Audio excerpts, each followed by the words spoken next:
Yo mes petits potes, j'espère que vous allez bien. Aujourd'hui une nouvelle vidéo. Vous le savez, régulièrement sur la chaîne je vous présente plein de produits autour du son, que ce soit des enceintes, des écouteurs, des casques audio, un peu plus rarement des barres de son. Et vous le savez peut-être si vous me suivez depuis un moment, mais mon casque préféré ça a toujours été le Sennheiser Momentum 2.0. Pendant l'IFA de cette année, Sennheiser a annoncé deux nouveaux modèles de casques. Donc on a tout d'abord le PXC 550 Mark II, donc c'est la deuxième version de leur casque à réduction de bruit.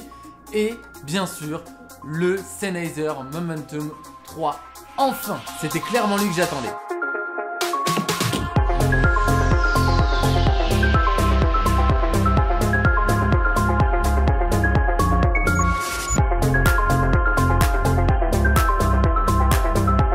Bon, vous l'avez sûrement compris, aujourd'hui on va parler du nouveau Momentum. D'ailleurs, dites-moi en répondant à ce sondage si un test du PXC 550 Mark II vous intéresse ou pas. On va commencer cette vidéo en mettant en avant les différents changements de design qu'il y a eu sur le Momentum 2.0 qui est juste derrière moi et le Momentum 3. On commence par l'arceau. Comme vous le voyez, sur le Momentum 3, on a un arceau complètement fermé. Sur le Momentum 2.0, comme je vous le montre en image, on a au milieu un espace qui laissait tout simplement passer certains cheveux. Et comme j'ai les cheveux assez longs avec du gel, et à chaque fois que je l'ai enlevé, j'avais une grosse raie de cheveux en plein milieu de la tête.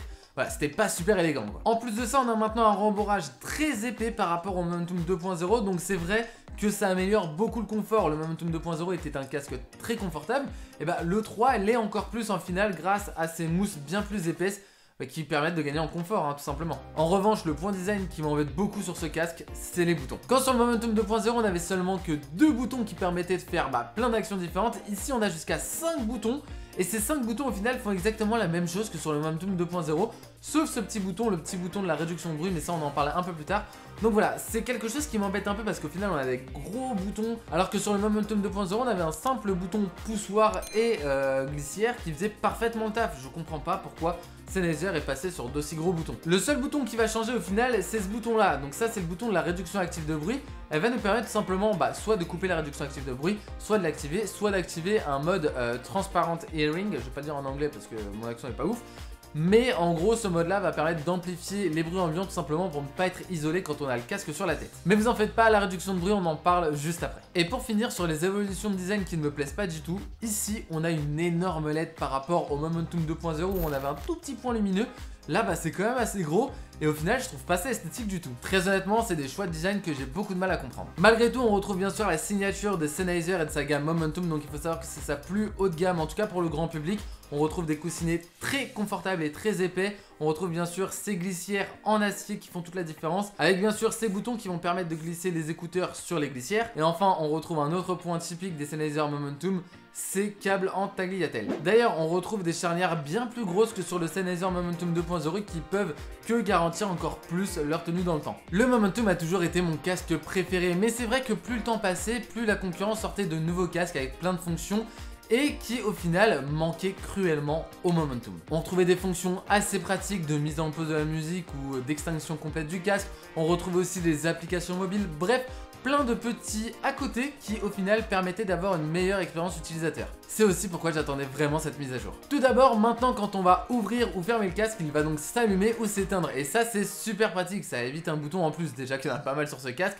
C'est clairement pas négligeable. En plus, dans les coussinets, on retrouve des capteurs qui vont tout simplement permettre au casque de savoir quand le casque est sur nos oreilles et quand il ne l'est plus. Donc quand il est sur nos oreilles, la musique va se lancer automatiquement. Dès qu'on l'enlève, ça va se mettre en pause. D'ailleurs, je vous donne une petite idée Sennheiser, faites en sorte que quand on n'a plus le casque depuis X minutes sur les oreilles, il s'éteigne automatiquement ou passe en veille prolongée histoire d'économiser encore plus de batterie. Ça serait vraiment pas mal. Et bien sûr, vous l'aurez compris, qui dit mise à jour dit forcément application mobile et ça je vous en reparle dans quelques minutes. On va parler du son délivré par ce Momentum. Donc avant d'aller plus loin, je précise que j'ai écouté des morceaux en MP3 et en FLAC, tout simplement pour avoir une idée bien plus précise du rendu sonore du Momentum. Au final, je trouve que le Momentum délivre une large scène avec des basses bien puissantes. Comme d'habitude chez Sennheiser, on retrouve des voix assez claires, assez cristallines, bien que un petit peu plus punchy que sur le Momentum 2.0. Il y a un petit peu plus de basse à ce niveau-là et c'est clairement pas plus mal. En revanche, quand on coupe la réduction active de bruit, quand juste avant on avait une large scène, là je trouve qu'on a une scène un petit peu plus serrée qui va droit au but au final. On retrouve aussi un petit peu moins de basse et un petit peu plus de détails selon moi. Donc voilà, c'est une question de goût. Quand on passe au filaire, que ce soit réduction active de bruit,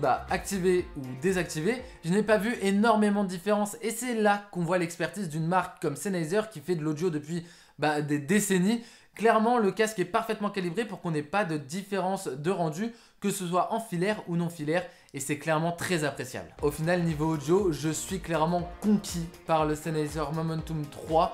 C'est clairement le meilleur casque que j'ai écouté depuis très longtemps maintenant.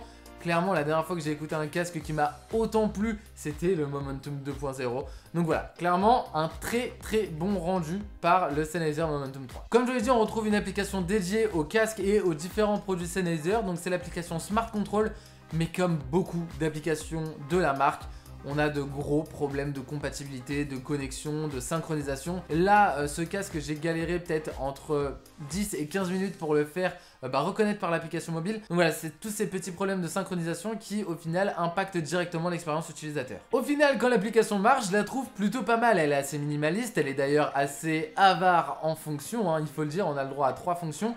Mais j'ai confiance en Sennheiser, ça va s'étoffer avec le temps. Mais voilà, en tout cas, cette application elle est très belle, minimaliste et fait plus ou moins le taf. On va avoir la possibilité de gérer le rendu du casque grâce à un égaliseur.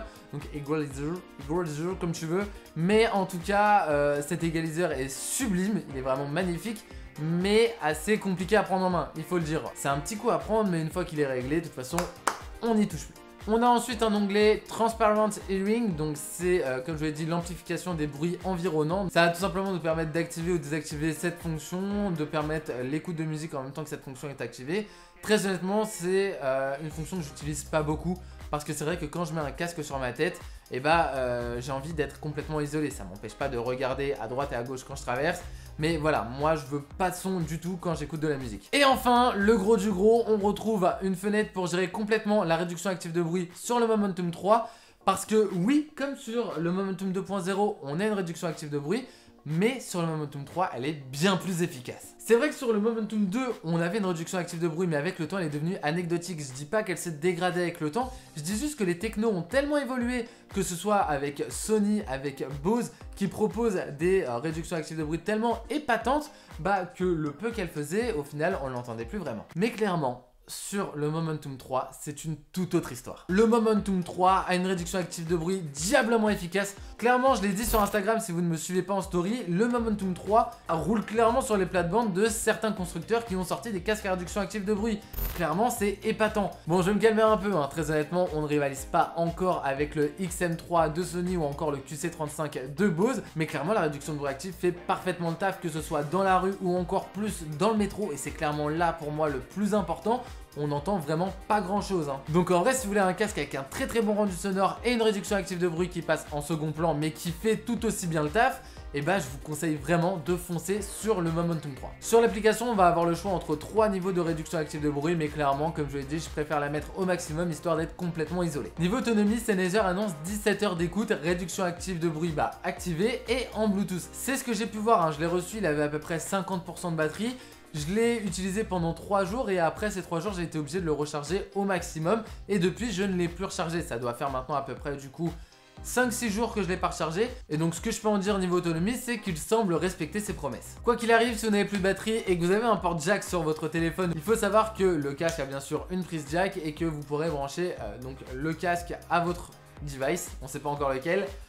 Directement en filaire. Par contre, il faut savoir que c'est du jack 2,5 mm. Donc c'est pas du standard, hein, c'est pas du 3,5 mm. Mais clairement, chez Sennheiser, on est habitué, c'est toujours comme ça. Et pour le recharger, qui dit 2019 dit bien sûr USB-C. Clairement, si ça n'avait pas été le cas, j'aurais pas été content. D'ailleurs, le câble USB-C est fourni avec en plus un petit adaptateur USB-C, USB-B. Donc voilà, c'est plutôt pratique, hein, c'est sympa de la part de Sennheiser. Sinon, concernant les autres points généraux, je n'ai pas remarqué de latence, que ce soit en jeu, en musique ou encore en vidéo, et ça c'est très appréciable. En plus de ça, on a la possibilité de lier le Momentum 3 à 2 devices en même temps, donc par exemple un téléphone et un ordi, et dès qu'on va lancer la musique, sur l'un des deux devices, ça va couper la musique de l'autre. Bref, vous m'avez compris, c'est quelque chose qu'on voit assez souvent maintenant sur les casques. Mais vu que c'est là, je vais en parler. Et enfin, petit point intéressant à noter sur ce Momentum 3, on a une intégration de Tile. Donc Tile, c'est une entreprise qui fait des petits capteurs en fait, qu'on peut accrocher partout, par exemple dans son portefeuille, sur ses clés, et via une application mobile, on va faire sonner donc ce petit capteur. Et donc là, Tile a décidé de mettre sa techno dans différents produits, tout simplement pour qu'on puisse les faire sonner depuis l'application, les retrouver, Et je sais qu'il y a plusieurs produits qui ont eu cette intégration. Et l'un des premiers objets à avoir eu cette intégration, c'est le Momentum 3. Et donc, si vous perdez votre casque, vous aurez la possibilité de le faire sonner et de le localiser sur votre smartphone. Après, clairement, pour perdre de vue un produit gros comme ça, faut le faire. Donc au final, je vais me répéter un peu, mais je suis très satisfait du Momentum 3. C'est clairement le meilleur casque que j'ai écouté depuis le Momentum 2.0. Donc ce casque, je l'ai testé il y a peut-être 2 ans et demi, 3 ans. Ça a été l'un des premiers tests sur la chaîne. Et il n'y a aucun casque que j'ai testé qui m'a fait autant kiffer que celui-là. Donc à nouveau, si votre but principal dans un casque audio, c'est le rendu sonore et la réduction active de bruit, et bah foncez sur le Momentum 3, vous serez clairement pas déçus. Quand sur la concurrence, on se force à faire des casques qui vont nous isoler complètement tout en oubliant la qualité du son à côté. Clairement, Sennheiser, ça ne l'a pas oublié, n'a pas fait l'impasse dessus. Le son est extrêmement bon, la réduction active de bruit est épatante, bien que ne rivalise pas encore avec Sony et Bose, mais ça ne saurait tarder vu la qualité du produit. Donc voilà, je vous recommande vraiment le Momentum 3. Mais bien sûr, je vous le recommande si vous avez un peu de budget, parce que ce casque tourne autour de 350-400 euros. Mais il me semble que le Momentum 2.0 tourne autour des 200 euros, même un petit peu moins régulièrement en promo. Donc si vous voulez un très bon casque avec un très bon rendu sonore, je peux que vous le conseiller, bien qu'il commence à être un petit peu vieillissant au niveau de tous les à côté. C'est tout pour le test du Sennheiser Momentum 3, j'espère vraiment que cette vidéo vous a plu. Comme d'habitude, si c'est le cas, n'hésitez pas à lâcher un gros pouce en l'air, à vous abonner à la chaîne si c'est pas encore fait. Comme vous le savez, c'est très important pour le développement de la chaîne. Et moi je vous dis à très vite pour une nouvelle vidéo. Des bisous.